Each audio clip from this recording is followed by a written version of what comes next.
ಶ್ರೀ ಗುರುಭ್ಯೋ ನಮಃ. ಮಾಘ ಶುದ್ಧ ದ್ವಾದಶಿಯನ್ನ ಪುರಾಣಗಳಲ್ಲಿ ವರಾಹ ದ್ವಾದಶಿ ಅಂತಲೂ ಕೂಡ ಕರೆದಿದ್ದಾರೆ. ಇಂತಹ ದಿನ ಆದಿವರಾಹ ದೇವರ ವ್ರತವನ್ನು ಮಾಡಬೇಕು ಅಂತ ಪುರಾಣ ಹೇಳಿದೆ. ಏಕಾದಶಿ ಉಪವಾಸವಾದ ಮೇಲೆ ದ್ವಾದಶಿಯ ದಿನ ವರಾಹ ಮೂರ್ತಿಯನ್ನು ವಿಶೇಷವಾಗಿ ಪೂಜೆ ಮಾಡಿ ಅದನ್ನು ಒಳ್ಳೆಯ ಆಚಾರ ವಿಚಾರವಂತರಾದಂತಹ ಜ್ಞಾನಿಗಳಿಗೆ ದಾನವನ್ನು ಮಾಡಬೇಕು ಕಲಶ ಜೊತೆಯಾಗಿ ಅಂತ ಪುರಾಣ ಹೇಳಿದೆ. ಹೀಗೆ ಮಾಡುವವರಿಗೆ ಒಳ್ಳೆಯ ಸೌಭಾಗ್ಯ, ಕಾಂತಿ, ತೃಪ್ತಿ, ಸಂಪತ್ತೆಲ್ಲವೂ ಕೂಡ ಸಿಗುತ್ತೆ ಅನ್ನೋದಕ್ಕೆ ಒಂದು ಕಥೆಯನ್ನು ಕೂಡ ಪುರಾಣ ಹೇಳಿದೆ. ಹಿಂದೆ ಪೈಠಣ ಎನ್ನುವಂತಹ ಒಂದು ದೇಶದಲ್ಲಿ ವೀರಧನ್ವ ಎನ್ನುವಂತಹ ರಾಜ ಇದ್ದ. ಅವನು ಒಂದು ದಿನ ಬೇಟೆಗೆ ಹೋಗ್ತಾ ಕಾಡಿನಲ್ಲಿ ಸಂವರ್ತ ಎಂಬುವಂತಹ ಋಷಿಯ 5 ಜನ ಮಕ್ಕಳು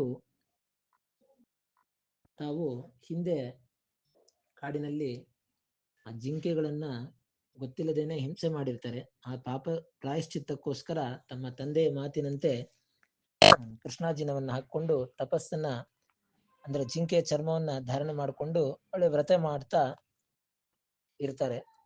ಆವಾಗ ರಾಜ ಇವರನ್ನ ಜಿಂಕೆ ಅಂತ ತಿಳಿದುಕೊಂಡು ಬಾಣದಿಂದಾಗಿ ಹೊಡೆದು ಸಂಹಾರ ಮಾಡಿಬಿಡ್ತಾನೆ. ಆವಾಗ ರಾಜನಿಗೆ ಗೊತ್ತಾಗೋದಿಲ್ಲ, ಇವರನ್ನ ಜಿಂಕೆ ಅಂತಲೇನೆ ಅನ್ಕೊಂಡ್ಬಿಟ್ಟಿರ್ತಾನೆ. ಆವಾಗ ಹತ್ರ ಹೋಗಿ ನೋಡಿದ್ರೆ ಇವರೆಲ್ಲರೂ ಕೂಡ ಬ್ರಹ್ಮಜ್ಞಾನಿಗಳು. ಇಂತಹ ಬ್ರಹ್ಮಜ್ಞಾನಿಗಳು ಸತ್ತೋಗಿದ್ದನ್ನು ನೋಡಿ ರಾಜ ಭಯದಿಂದ ನಡುಕ್ತಾ ದೇವರಾತ ಆಶ್ರಮಕ್ಕೆ ಹೋಗಿ ತಾನು ಬ್ರಾಹ್ಮಣರನ್ನ ಕೊಂದಿದ್ದ ಒಂದು ಕಥೆಯನ್ನ ಹೇಳ್ತಾನೆ. ಆವಾಗ ಗುರುಗಳು ಈ ಬ್ರಹ್ಮಹತ್ಯಾ ದೋಷಕ್ಕೆ ಏನು ಮಾಡಬೇಕು ಅಂತ ರಾಜ ಪರಿಹಾರವನ್ನ ಕೇಳಿದಾಗ, ನೀನೇನು ಹೆದರ್ಕೊಳ್ಬೇಡ, ನಿನ್ನ ಪಾಪ ಅನ್ನೋದು ಹೋಗುತ್ತೆ, ನೀನು ವರಾಹರೂಪಿ ಪರಮಾತ್ಮನ ಪೂಜೆಯನ್ನ ಮಾಡು.